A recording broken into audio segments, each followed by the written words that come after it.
Thanks for joining us. I'm Kim Christensen. I'm Kyle Clark. It is a late night at the state capitol. Marathon hearing with hundreds of people signed up to talk about one of the most controversial bills of this session.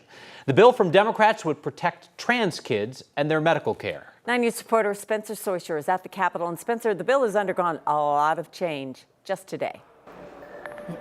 Yeah, this is now not the same bill that 600 people signed up to speak about today. The most controversial clause in it, the one that gained national attention, has been stripped.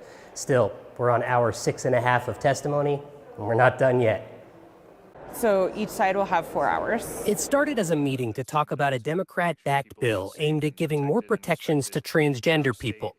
But before the conversation really got going, the conversation shifted, because so did the bill. I'm not sure what's left in this bill, but... House Bill 1312 had already passed the House, but the bill's journey to the Senate floor was roughed up at Wednesday's Senate committee hearing. The bill had received national attention because it would label dead naming and misgendering as a form of coercive control that judges could consider in child custody cases. We will not surrender our children, and we will not forget who tried to take them.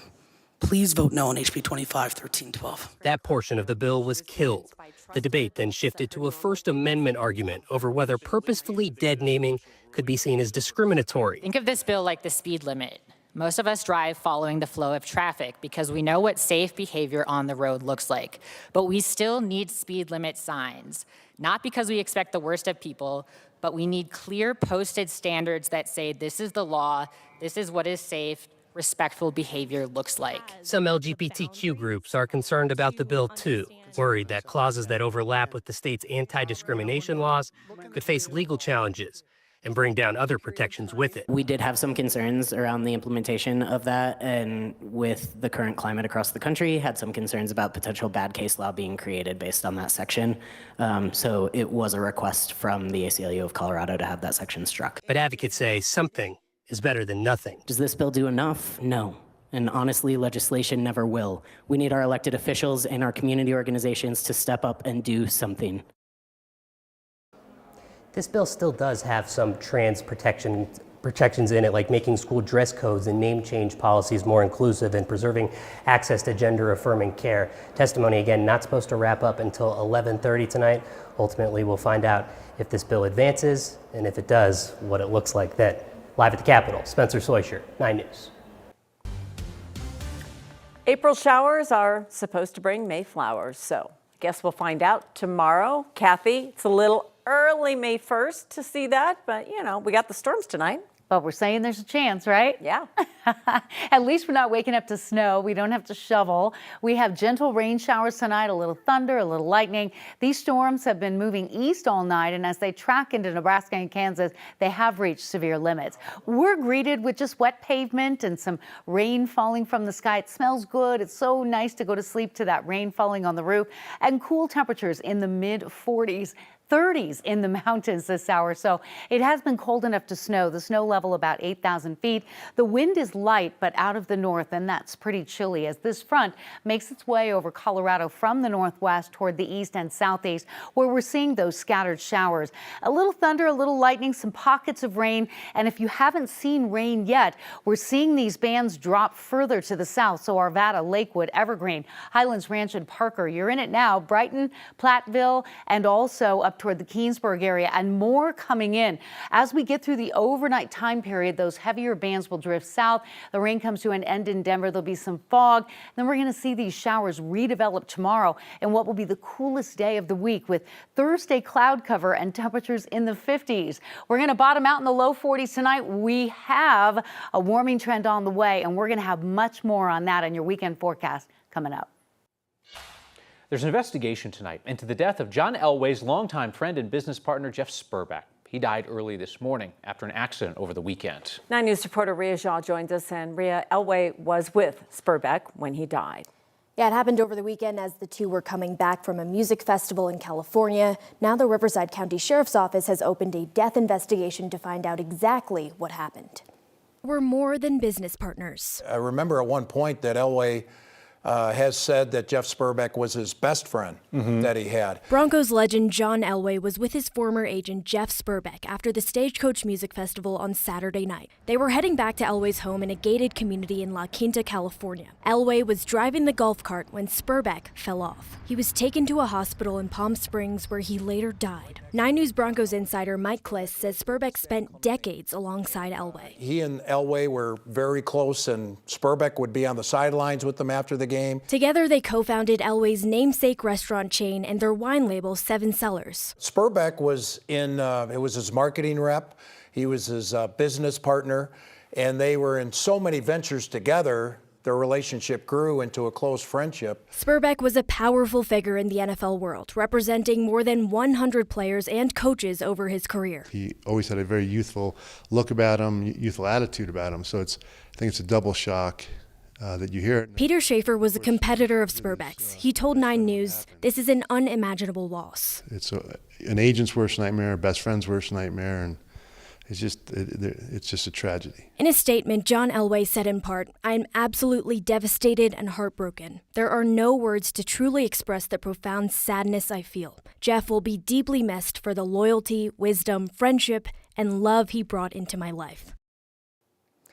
The Riverside County Sheriff's Office says they weren't notified about the incident until Monday. Now a formal death investigation is underway. The coroner hasn't yet released a cause or manner of death. Riyad Shah, 9 News. We now know a former Denver police officer who was killed during an attack on a hospital in Pennsylvania died from another officer's bullet. Andrew Duarte responded to a hostage situation at a hospital outside of Harrisburg in February. A prosecutor announced today he was hit by a shotgun blast that was fired by an officer. That blast also left another officer seriously hurt and killed the gunman. Police say Duarte's last act was running toward the threat. He served DPD from 2017 to 2022. New tonight, a man is in custody after an hours-long standoff at a housing facility for homeless young people in Boulder. It happened this afternoon at the complex at Pine and 14th. It's a spot run by the nonprofit Together. Police were looking for a wanted man inside. They thought he might be armed. They arrested him a few hours later, said he had warrants out for possession of a weapon and trespassing. The nonprofit says the man arrested does not live or work at that complex. They say some of their tenants were temporarily evacuated and were allowed back in a few hours ago. Together says their therapeutic staff is helping their tenants process what happened. Colorado Attorney General Phil Weiser, a Democrat, is suing a real estate company at the center of a Steve on Your Side investigation. The AG is accusing MV Realty of using deceptive marketing and high-pressure tactics to sign people into what he calls unfair and unconscionable contracts. MV Realty offered a few hundred to a little over $1,000 for the deal, which locked homeowners into a 40-year contract that was bound to the property. The lawsuit seeks to get people out of their current contracts, and it asks for damages for all homeowners who signed. It is taking advantage of the most vulnerable, it's being fundamentally dishonest, and it's preying on people in a way that is forcing them to act through these liens that is against the law. MV Realty hasn't responded yet to our request for comment on the lawsuit. Colorado is now one of 10 states suing the company out of Florida over its practices. Xcel's automated phone system hung up on customers 100,000 times last year. That's about 1 in 10 calls. And if the customer's call was not an emergency, the auto system disconnected. State regulators just learned about the customer service hangups. They also just learned there are more outages happening for longer periods of time. The investigation into customer complaints resulted in the state regulators at the Public Utilities Commission questioning the billions of dollars Xcel is seeking for system upgrades in the next few years. This is a regulated monopoly operating in a legally defined service territory where competition is prohibited. And in return for that privilege of operating as a monopoly, they shouldn't be driving profit increase at the expense of customers. At the same time, we're seeing the company before us requesting tens of billions of dollars to buy new things, to do new things, when they appear to be falling short of their basic core commitments to the customers that they exist to serve. Yeah, they don't seem happy about this. Xcel did get penalized $1.6 million last year for not meeting customer service goals. That money is going to be credited back to each Xcel customer something to look forward to. It'll be $1.04. Neighbors in northern Colorado are mourning the loss of a cycling advocate. Ian Dickinson was riding his bike on a county road near Horsetooth Mountain open space when he was hit and killed by a driver on a motorcycle this past Sunday. 9 News reporter Colton Chavez shows us how his cycling community is mourning him. There's a little phrase about cycling. It's not if you're going to suffer, it's how fast you suffer.